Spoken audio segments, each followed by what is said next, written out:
I think one of the most interesting phenomenons about growing up is the perspective shift. I think that sounds super dumb as I hear myself say it, but it's so true. You ever go back and watch an episode of SpongeBob that you saw when you were a kid, like an old episode, and realize there are a lot of different jokes and connotations that you did not catch as a kid? Kids were just dumb. But that experience, that shift in perspective happens with all things, not just episodes of TV shows or movies, but games that we've played when we were a kid.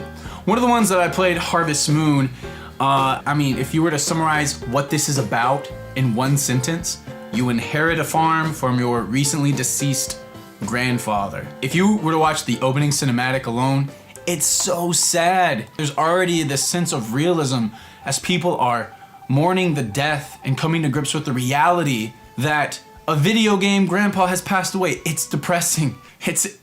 But if you skip all that, you get to the fun stuff. You get to name things like, your farm, your main character, your dog. You have the most adorable puppy in the entire world. So you can indeed get married, have children, and not just have a farm, but have a family farm. Pretty enchanting, isn't it? As I'm talking about it right now, you're just wanting to play it to see who are these people. Don't worry, I will tell you who they are right now. Just like in real life, there are only 5 people you can choose to date from.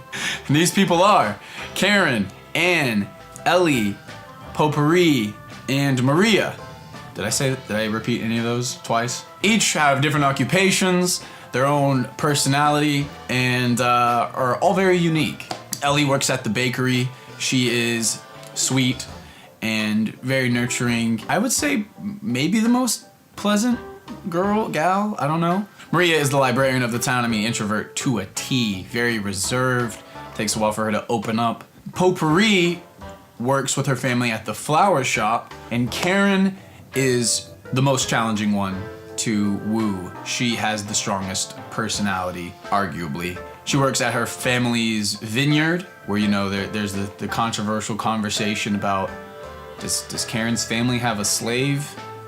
I don't know. It doesn't really look too good. But getting a girl to like you in Harvest Moon 64 takes a long time to do. It is not something you can do in one sitting, maybe, unless you just are speedrunning this game. Ellie, who works at the bakery, has a very tight-knit family, as it seems, and her grandmother, Ellen, is always outside rocking away on her rocking chair, and a lot of the recipes, I do believe, belong to her. So if you're trying to date Ellie, I'm just gonna give you some advice right now and say, on the second spring, if Grandma Ellen is not rocking away on her chair anymore as she normally is every single day, assuming that there isn't a festival going on, if she's sitting still, don't talk to her. Don't talk to her. Oh, why? Why shouldn't you talk to her? Because she's gonna die. I'm just gonna feed into your curiosity right now. You go to her and talk to her, she'll say, "Spring makes me sleepy. I was dreaming just now about my departed grandpa and your grandfather. Remember, his grandfather is dead."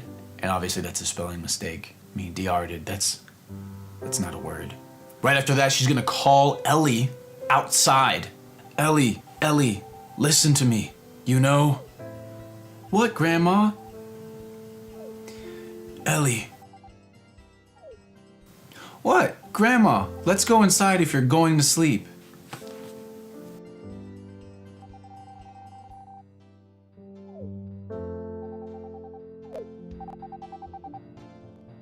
It's a lot of dots. Then all of a sudden, goes white, cuts to black, text pops up saying Grandma looked like she was just sleeping.